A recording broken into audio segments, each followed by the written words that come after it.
বর্তমানে অন্তর্বর্তীকালীন সরকারকে আমরা জানাতে চাই যে আজকে আমরা রাজপথে একত্রিত হয়েছি কি দাবিগুলো আদায়ের জন্য। বিশেষ করে জুলাই সনদের স্বীকৃতি সহ এই বাংলাদেশকে সুন্দর একটা দেশ তৈরি করার লক্ষ্যে যে জুলাই সনদ তৈরি হয়েছে, এই সনদের আইনি ভিত্তি জাতীয় নির্বাচনের আগেই এটা আমরা চাই এবং দিতে হবে। সমস্ত রাজনৈতিক দলগুলো এই আইনি ভিত্তির ব্যাপারে, গণভোটের ব্যাপারে তারা একমত পোষণ করেছে। কিন্তু আজকে বাংলাদেশের ভিতরে উল্লেখযোগ্য যারা কয়েকবার দেশ পরিচালনা করেছে, তার ভিতরে একটা দল হলো বিএনপি। আজকে বিএনপি যে গণভোটের ব্যাপারে প্রস্তাব রেখেছে, যেদিন জাতীয় নির্বাচন সেদিন নাকি গণভোট। সম্মানিত আলোচকরা বলেছেন, আপনারা জাতীয় নির্বাচন করবেন কোন আইনের ভিত্তিতে? সেই আইনের ভিত্তি হলো জুলাই সনদ যখন আইনে ভিত্তি পাবে তখন জাতীয় নির্বাচন আইনি ভিত্তি তৈরি হবে, অবৈধ নির্বাচন হবে।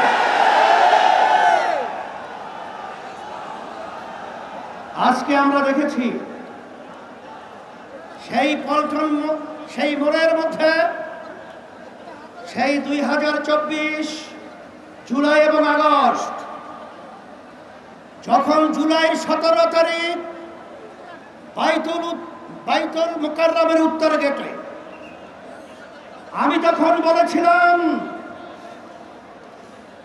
যে আজকে আমাদের সন্তানদেরকে যেভাবে পাখির মতো গুলি করে রাস্তার ভিতরে আজকে লুটিয়ে দেওয়া হচ্ছে, আমি বাংলাদেশের সর্বশ্রেণীর ছাত্র জনতা, আলেম ওলামা, হাফেজ সহ সবাইকে উদাত্ত আহ্বান জানিয়েছিলাম যে এখন আমাদের ঘরে বসে থাকার সুযোগ নেই, ঘরে বসে থাকার সময় নেই।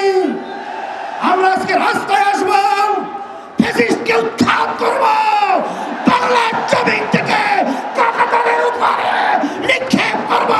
হয়েছে তাই, বাংলাদেশ মুক্ত হয়েছে। সেই হিসাবে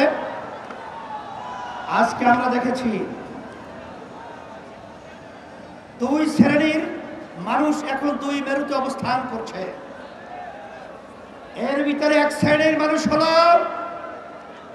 যারা নাকি আমরা দেশ ও প্রেমিক, আর এক শ্রেণীর হলো ক্ষমতা প্রেমিক। ফ্যাসিস্ট আওয়ামী লীগ সরকার তারা দেশ প্রেমিক ছিল না, তারা ছিল ক্ষমতা প্রেমিক। তারা কিন্তু এক পর্যায়ে আমাদের বাংলাদেশ থেকে পালিয়ে কাঁটাতার পার হয়ে ভারতে অবস্থান করছে।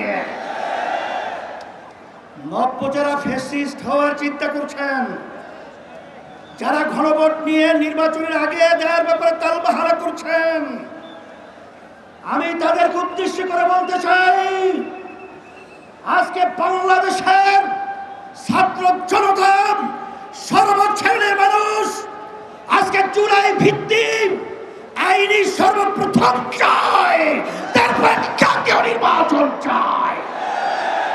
কিন্তু আপনারা যদি এই জুলাই সনদ আইনি ভিত্তি দেওয়ার ব্যাপারে দরিবসি করে থাকেন, আমাদের বাংলাদেশের 3 দিকে ভারতের কাঁটাতারের বেড়া, কিন্তু আপনারা পালাবেন কোথায়?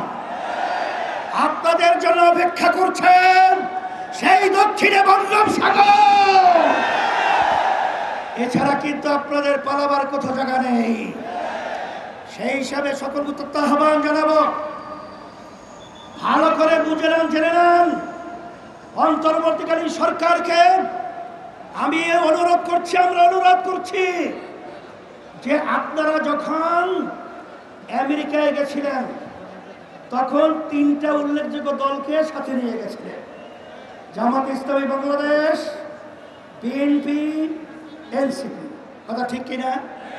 তা আপনারা জাতীয় নির্বাচনের আগে গণভোট দিতে আপনারা কোন প্রক্রিয়া, কোন হিসাব লাগবে, অঙ্ক শিখাতে হবে। আজকে এনসিপিও চায় যে গণভোট আগে হবে, তারপর জাতীয় নির্বাচন হবে। জামাত ইসলামও চায় আগে গণভোট হবে, তারপর জাতীয় নির্বাচন হবে। শুধু একটা দল বিএনপি, তারা ভোট চায় কখন? জাতীয় নির্বাচনের দিন। বাংলাদেশের মানুষ বুঝে গেছে আপনাদের উদ্দেশ্য ভালো না। যদি আপনাদের উদ্দেশ্য ভালোই হয়ে থাকে, যেখানে আইনি ভিত্তির ব্যাপারে একমত আপনারা পোষণ করেছেন, সেখানে গণভোটে এত গরিমসি কেন? এটা জাতির কাছে পরিষ্কার হয়ে গেছে।